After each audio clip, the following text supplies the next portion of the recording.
Hey guys, welcome back to Electrical Car Repair Live. Our mission in the garage is to save you guys as much money as we can. That's why we make these absolutely free videos and we teach you how to fix your car for free. Let's go ahead and start on it now.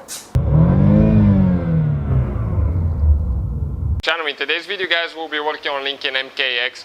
And if you're a blower motor fan, this is the fan guys for the heater and the climate control, the air conditioner guys for the vents. If it doesn't work, that blower motor fan doesn't work guys, we'll show you which relay to check.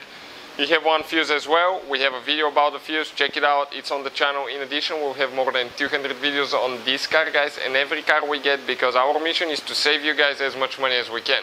So please guys, subscribe to the channel, like the video, leave a comment below guys and let us know if the video was helpful. So let's start on it now. So now guys, let me show you what I'm talking about before we start on it. Okay, the blower motor fan that I'm talking about, okay, it's the one right here, the one that you adjust the speed and all that stuff and you get air through the vents. If it doesn't work, okay, we will explain, okay, which relay it is. Now the relay, it's actually guys under the hood of that vehicle, okay, and we'll need to go ahead and open the fuse box now. So right here you have one clip that you need to push this way and then you lift the front end up.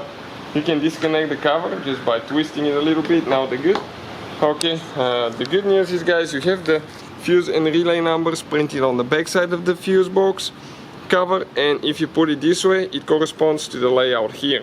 And the relay that we need for the blower motor guys, okay, we'll explain where it is, but if you need to buy one, we'll have the link shared in the description of the video below guys to see where you can buy one if you need it.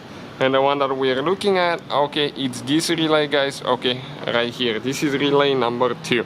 This is for the blower motor fan. Grab it with your fingers, okay, just pull it out. Now if you guys want to find out how to test one, we'll have the video on the channel to see how to test one. And after that, all you have to do now guys, okay, just go ahead and push it in and you'll be ready to go. So thank you for watching guys, please subscribe to. Hopefully guys the video was helpful and we were able to save you money. We guys have more than 19,000 free repair videos on our YouTube channels. Check them out. We have videos that can save you thousands of dollars in future repairs. Thank you for watching and see you guys next time.